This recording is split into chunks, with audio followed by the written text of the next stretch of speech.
Tide Talk with Webb is back. Woo! I was going to wear these glasses, but today's topics are so important, you need to see my daggone face. So you're going to see my face. Anyway, I saw that Saturday Down South had a list of their top 10 SEC teams, and some of it I think is frankly horse shit.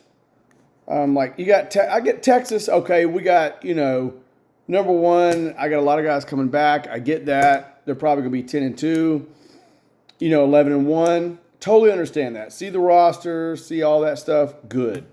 LSU, what? You got a coach in Brian Kelly who looks like he eats drywall. When he gets confused on the sidelines, it looks like he got a mouthful of drywall and just looking around. The same guy that played Bama in the national championship said, they asked him, how are you going to get back in the game? And he said, well, maybe if Alabama doesn't come out of the locker room. You're giving that guy who got pounded by about everybody in the SEC last year the number 2 ranking in the top 10 Saturday Down South listing. Yeah, I get you've got Nussmeier, and he's pretty darn good, but they fell apart against a lot of teams. And Brian Kelly in general and that LSU team the last 10 years has historically underwhelmed. So what gives you the idea that they're magically going to be great? I don't understand that one. I'm missing that one.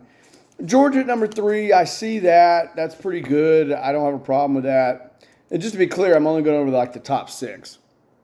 Understand that listing, pretty good. A lot of people are kind of down on Gunnar Stockton, but last year he got thrown in the fire a little bit. He's going to get more reps, be better this year, so we'll see how that goes.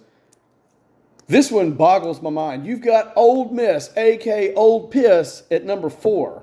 What gives you that idea?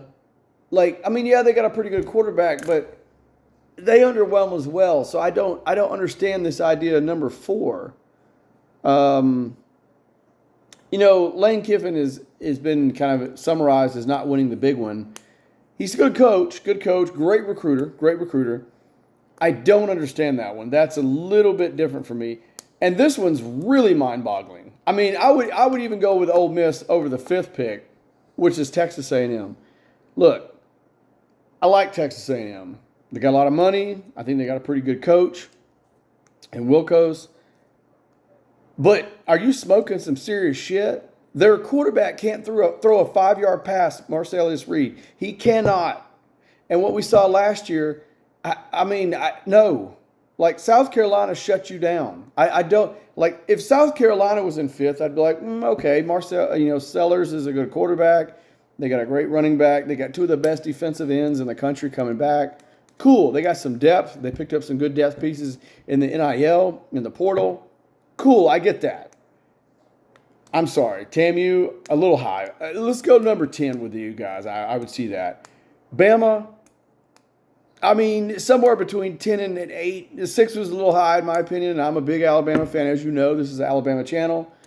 They do have a tough schedule. I would get that. And they have a new quarterback.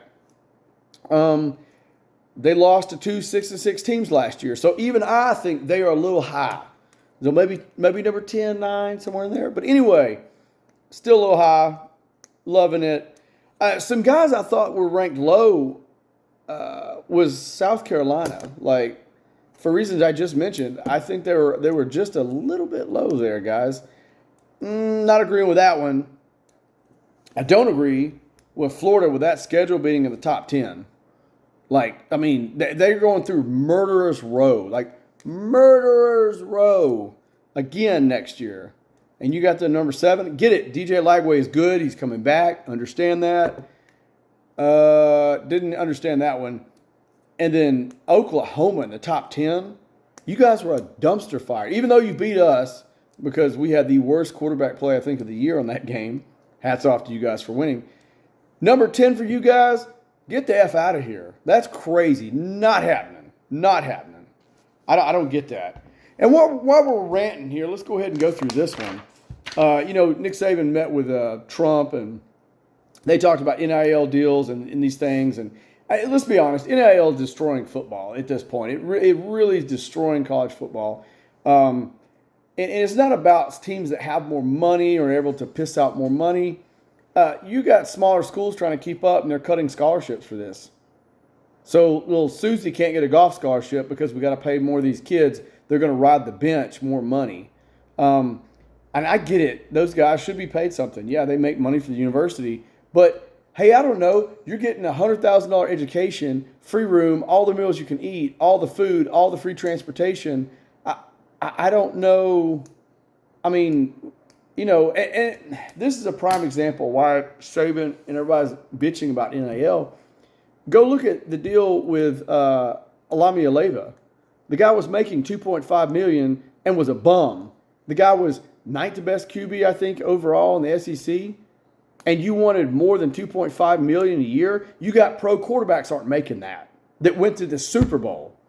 And you think you deserve that? Ninth best QB in the SEC. Good for Tennessee. Again, I mentioned in a previous video. Good for them from cutting ties. Good for them for cutting ties with that nonsense. Yeah, and the funny thing is, I called it. I said he's going to go to a bum team, and he's going to get less money. Not only did his money get cut in half, he's going to get it cut in half again with California taxes.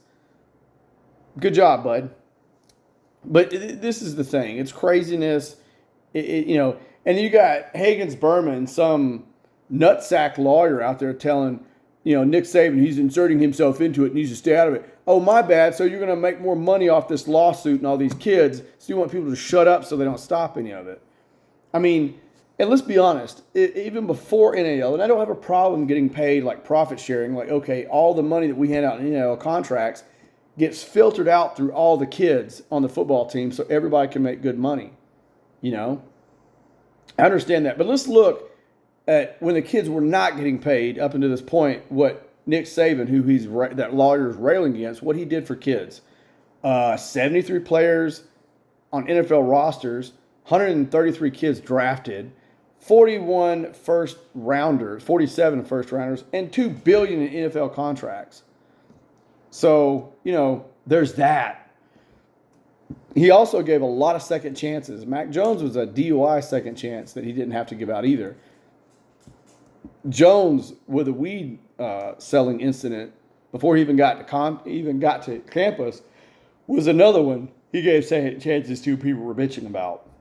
So, with all that being said, there needs to be something done.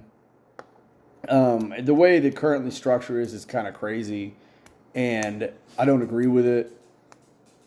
It's honestly making it where you don't even want to play the small teams, due to the money. The small teams are trying to come up with money out of nowhere to try to get anybody to stay. These kids that go to underrated go to these smaller programs that are exciting to watch. They bust out 1 year and leave.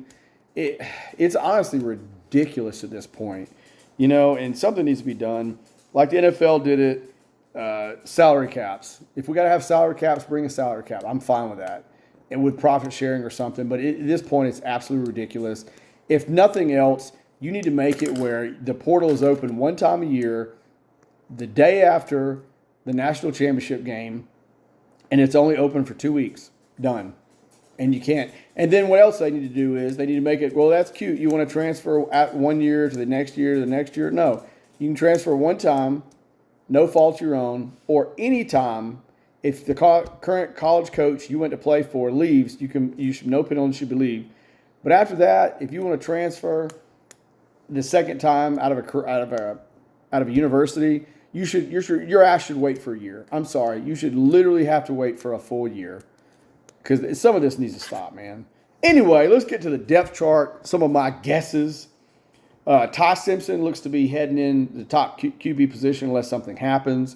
Then you've got Austin Mack and then Keelan Russell, obviously. Top running backs, starters, is Jam Miller, then Daniel Hill. Sprinkled in with Richard Young.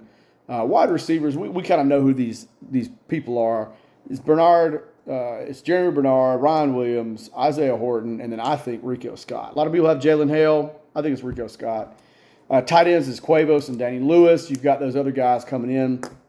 They're going to be peppered throughout, however that goes. And we also got those guys coming in from the NIL to help out a little bit with depth.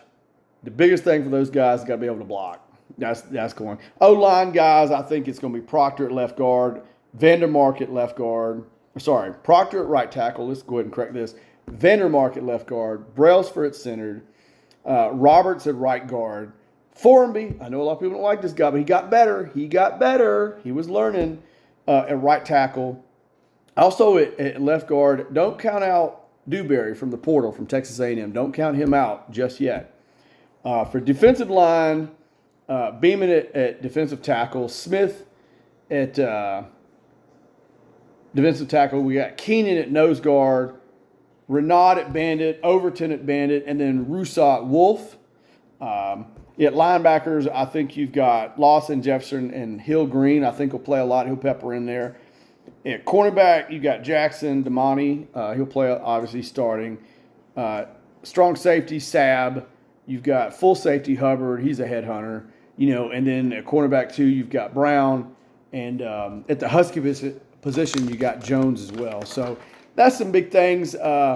Video for the week here. Try to maybe get another video out later in the week.